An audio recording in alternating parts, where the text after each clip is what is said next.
mal si algunos otros hermanos nos dirigimos a Dios como tú. Eso no implica que no lo respetemos. Lo respetamos, le amamos al Señor y sabemos quién es Él y estamos conscientes de quiénes somos nosotros. Pero también, hermanos, estamos conscientes de que el Señor Jesús nos ha abierto ese camino a la presencia del Padre y eso nos da confianza para acercarnos a Él. Por eso también hace un rato que oraba nuestra hermana mencionaba eso, ¿verdad? De que podemos acercarnos confiadamente al trono de gracia. Él nos invita a hacerlo de esa manera, con confianza. También debemos pedir que Él mismo santifique su nombre y nosotros también debemos hacerlo. Dice, santificado sea tu nombre. En algunas traducciones dice, santifica tu nombre. Eso quiere decir, hermanos, que Dios mismo debe santificar su nombre. Dios mismo debe exaltar su nombre. Y de hecho Él lo hace. En una ocasión dice que Jesús oraba al Padre y pidiendo precisamente que Él exaltara su nombre, que Él glorificara su nombre. Y Dios le respondía, ya lo he santificado, ya lo he exaltado, ya lo he glorificado y lo voy a glorificar aún. De veras, hermanos, Dios exalta su nombre a través de mostrar su amor, su misericordia, a través de mostrarnos las maravillas que Él ha creado, a través del universo, a través de la naturaleza. Cada vez, hermanos, que vemos brillar el sol, cada vez que podemos contemplar lo azul del cielo, no podemos más que reconocer la grandeza del Creador. Y de esa manera, hermanos, también nosotros exaltamos su nombre, pero sobre todo cuando lo hacemos conscientemente y lo hacemos verbalmente.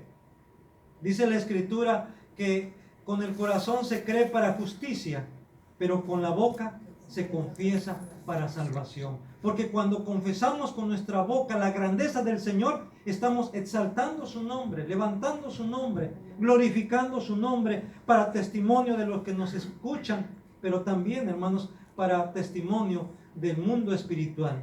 Porque recuerden, hermanos, que también estamos inmersos en un mundo espiritual, en donde hay ángeles de Dios, pero también, hermanos, los demonios están atentos y ellos también deben de saber quién es, ya lo saben, pero ellos deben de escuchar de parte nuestra quién es el Señor. ¿Y quién es el Señor? Jesucristo. Jesucristo es el Señor. Y cuando le alabamos, cuando le exaltamos, le glorificamos, hermanos, de esa manera también estamos cumpliendo con el propósito de Dios, porque Él nos creó para su gloria. Entonces es importante que pidamos que el Señor mismo glorifique su nombre, santifique su nombre, pero nosotros debemos hacerlo principalmente. Su pueblo, para eso ha redimido a hombres y mujeres de diferentes partes del mundo. ¿Para qué? Para que aún en diferentes lenguas levanten su nombre, glorifiquen su nombre, santifiquen su nombre. Santificado sea tu nombre. Y yo debo empezarlo a santificar. Yo debo de empezarlo a glorificar. Yo debo de empezarlo a exaltar. Y tú también. Y todo aquel que ha sido objeto de su amor, objeto de su salvación. Debemos orar también para que su reino se establezca aquí en la tierra, así como se hace su voluntad en el cielo, que también se haga aquí en la tierra. Y esa es la evidencia de que su reino se está estableciendo aquí en la tierra. Y debemos comenzar también por nosotros mismos, sometiéndonos a ese reino, sometiéndonos a esa voluntad. Recuerden, hermanos, que la voluntad de Dios es agradable y perfecta. Que la voluntad de Dios para nosotros es buena, que Él quiere bendecirnos, que Él tiene planes, tiene cosas buenas para ti. Entonces es importante que cuando oremos le pidamos que su reino venga. Y el hecho de que el reino venga quiere decir que su reino vaya dominando aquí en la tierra, y que su voluntad se esté haciendo aquí en la tierra, así como se hace en el cielo. ¿Y cómo se hace la voluntad de Dios en el cielo? Se hace de manera perfecta. No hay ninguna oposición en el cielo a la voluntad de Dios. Los ángeles que están delante de la presencia de Dios, los serafines, los querubines, los seres vivientes que están delante de su trono, ellos tienen un corazón, una voluntad dispuesta siempre para hacer su voluntad.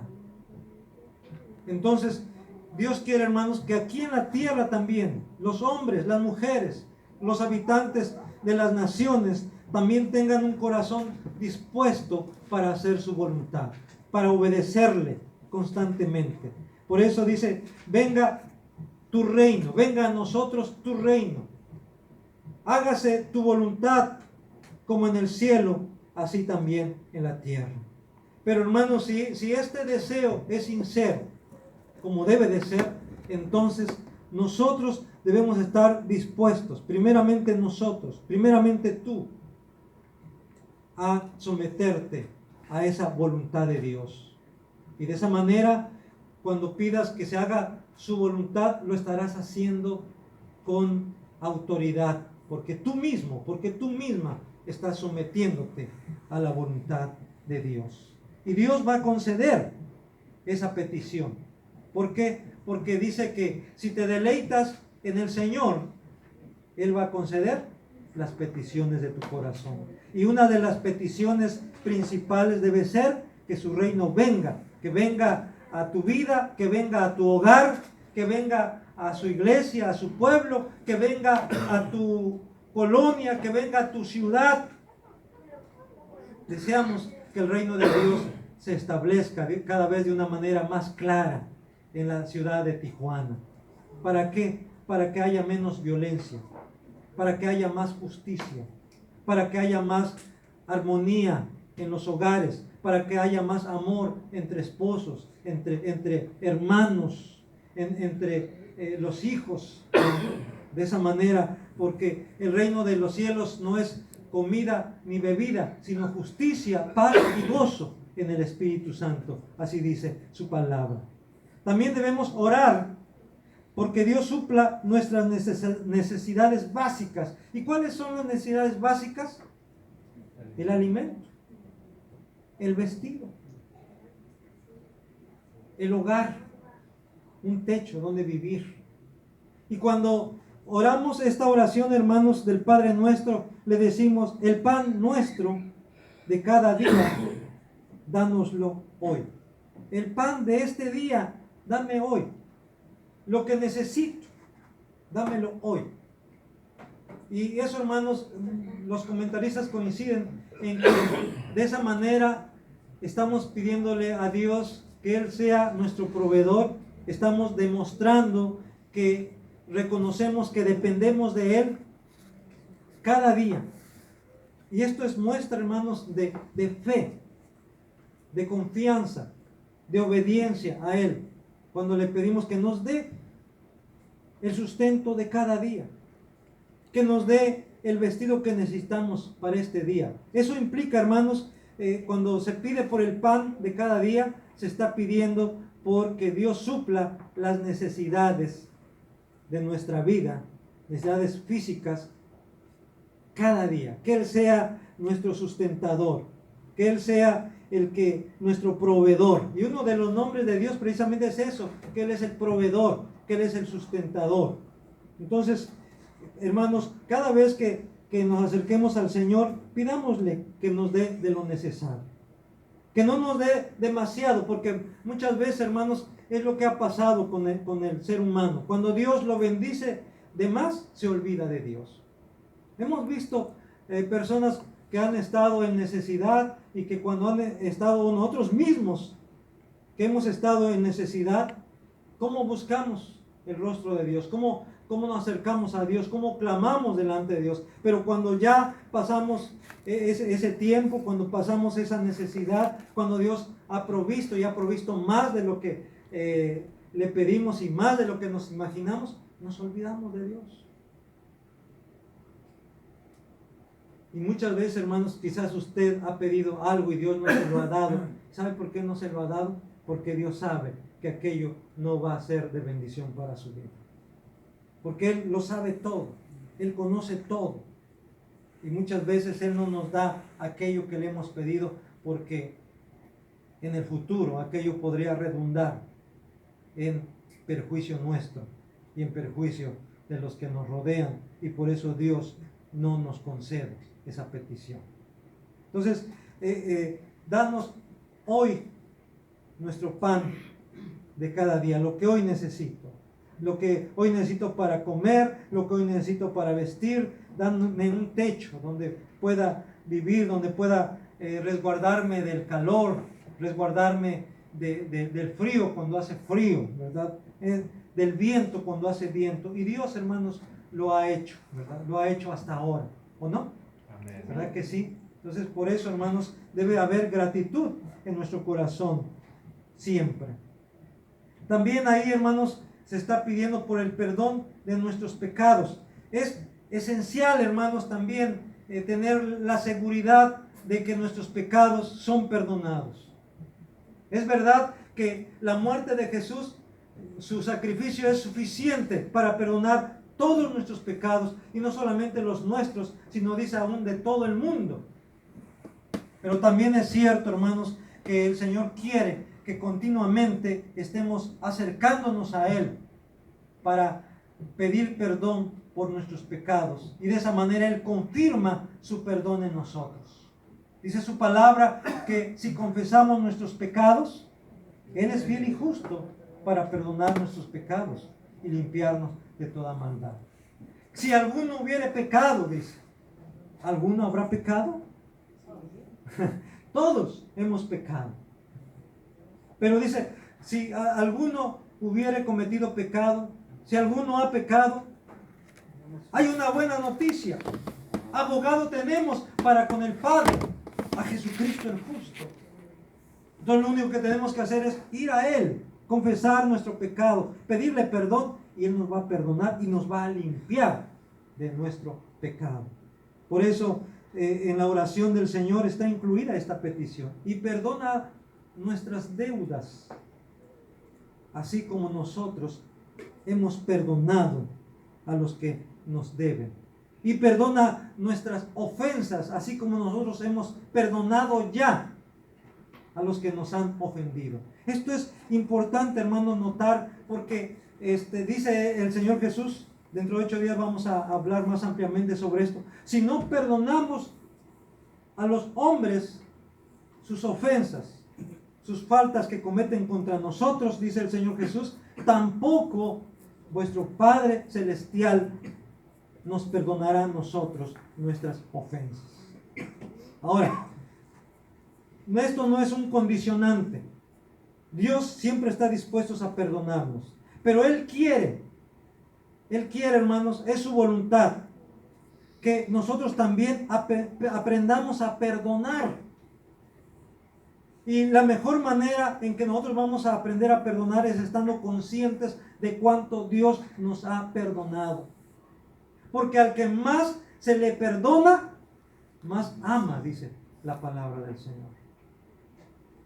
Así es de que mientras más conciencia tomamos de cuánto Dios nos ha perdonado, eso nos va a llevar a facilitarnos el poder perdonar a aquellos que nos ofenden, aquellos que nos han lastimado. Porque nosotros hemos lastimado mucho el corazón de Dios y Dios nos ha perdonado. Entonces, ¿qué es la ofensa? ¿Qué es aquello que pueda lastimarte, que tú no puedas perdonar, si Dios te ha perdonado tanto?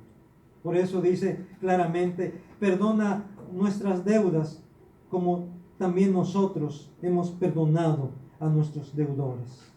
Es importante, hermanos, para estar seguros de que Dios nos perdona, que primero nosotros también perdonemos.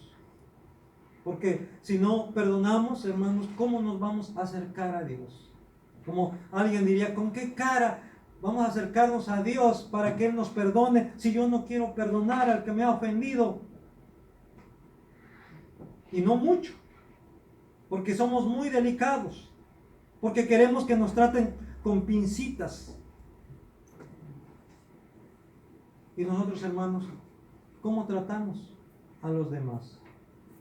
Si queremos que los demás también nos perdonen, tenemos que empezar perdonando primero nosotros. Y para tener la seguridad de que Dios nos perdona, tenemos primero que perdonar. Ahora, cuando veamos esto más adelante, vamos a ver todo lo que ello implica. Por ahora, hermanos, quedémonos con esa idea, que tenemos que pedir perdón por nuestros pecados cada día, cada momento que reconozcamos que hemos fallado delante de Dios, que hemos pecado, pidamos perdón. No dejemos que se vaya acumulando, porque muchas veces decimos, bueno, ahí después, ¿verdad? Ya que se hayan acumulado, entonces ya nada más una sola vez voy y ya presento todos mis pecados, presento toda mi carga delante de Él para que Él se haga cargo. No dejes que se vaya acumulando. Por eso dice el autor a los Hebreos, despojémonos de todo peso y del pecado que nos asedia. El pecado, hermanos, es como una fiera salvaje que si tú le dejas que se acerque más, si no lo espantas, si no lo ahuyentas, se va a abalanzar sobre ti. Y si vas dejando que el pecado se te vaya acumulando, va a ser una carga tan pesada que te puede aplastar. Y por eso, ve deshaciéndote. ¿Cómo te vas a ir deshaciendo? Reconociendo, confesándolo delante de Dios y pidiendo perdón. Y de esa manera, tu pecado, Dios lo echa a lo más profundo del mar. Y tú te vas aligerando. Y de esa manera tú puedes acercarte a Dios con una mayor confianza. También en esa oración el Señor Jesús pide para que seamos librados del mal. Y hermanos, qué importante es entonces estar conscientes que cada día estamos expuestos al mal. Vivimos, como decía Isaías cuando vio la presencia de Dios, cuando estuvo ante la santidad de Dios, ante la majestad de Dios, dijo, ay de mí, que soy hombre muerto. ¿Por qué? Porque siendo hombre de labios inmundos y habitando en medio de un pueblo que también tiene labios inmundos, han visto mis ojos al Rey, Jehová de los ejércitos. Hermanos, ¿quién puede negar eso? Que estamos viviendo en una sociedad corrompida. Que por donde volteemos, a donde veamos, hay corrupción, hay perversión, hay pecado, hay maldad, hay envidia. Entonces, estamos expuestos a todo ello. En nosotros mismos todavía hay, hermanos, residuos de envidia, de celos, de lascivia. Y está ahí esperando una oportunidad para emerger, para surgir, para cobrar fuerza. A veces los mayores enemigos o el peor enemigo somos nosotros mismos. El peor enemigo de nosotros somos nosotros mismos. Nuestra carne. Entonces, cuando nos acercamos a Dios, le estamos pidiendo que nos libre del mal, que nos libre de lo malo. De lo malo que hay en el mundo, pero también de lo malo que hay en nosotros. Que nos redarguya de aquello malo que todavía hay en nosotros y que no permita que resurja, que cobre fuerza. Y por supuesto también, ¿verdad?, del mal que nos rodea, que no nos alcance. Que libre a nuestros ojos de ver cosas que no deben de ver. Que tape nuestros oídos para no escuchar cosas que no debemos escuchar. Que dirija nuestros pies o que frene nuestros pies para no ir a aquellos lugares a donde no debemos ir. Que nuestras manos no hagan cosas que no deben hacer. Eso es lo que estamos pidiendo cuando oramos la oración del Padre Nuestro.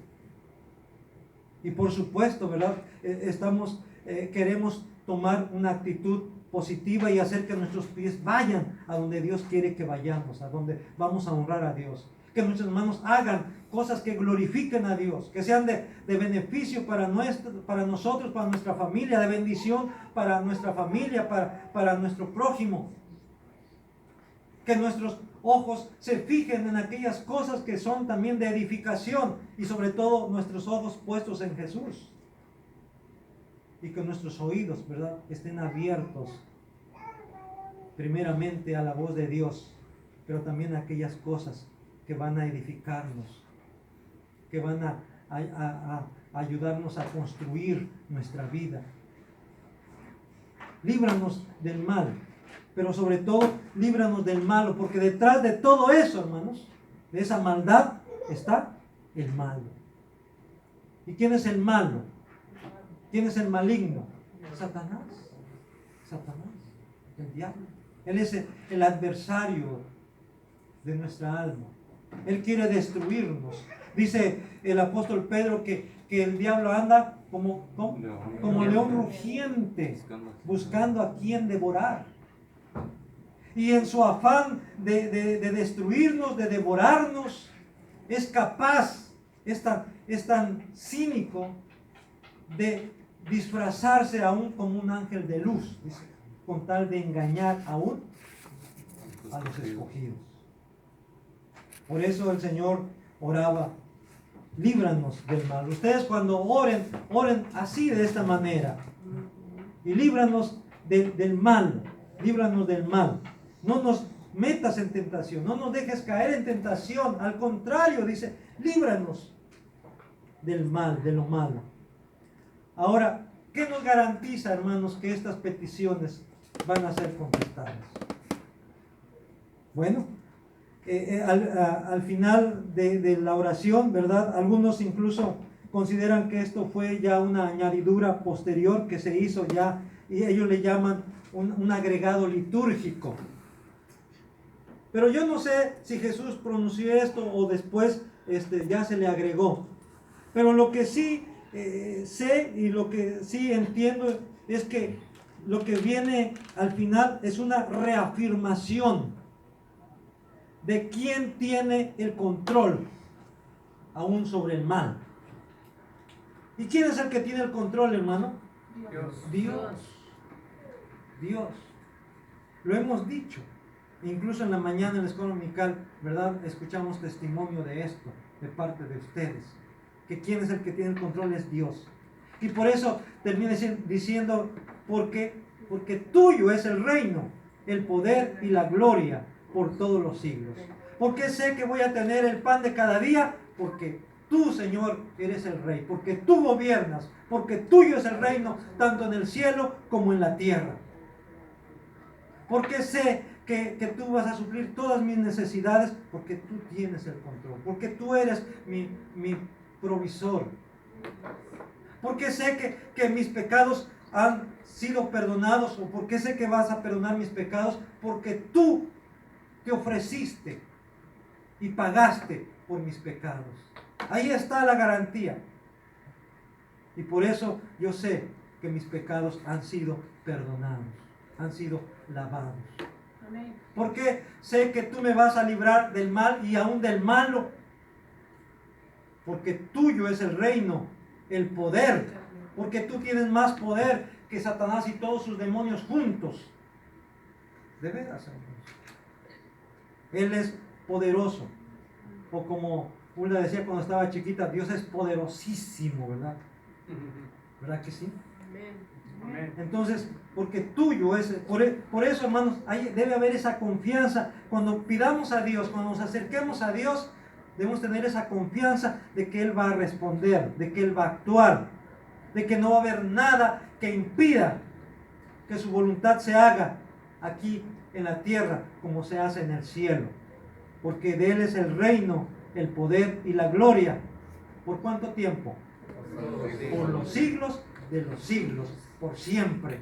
¿Lo creemos, hermanos? Amén. Que así sea, hermanos. Entonces sometámonos a la voluntad del Señor y hagamos su voluntad, que su voluntad se haga en nuestra vida. Y cuando su voluntad se esté haciendo en nuestra vida, vamos a ver que también se está haciendo en la voluntad de mi hermano, de mi hermana, ¿verdad?, en la voluntad de su iglesia, de su pueblo. Alabado sea el Señor. Amén. Amén.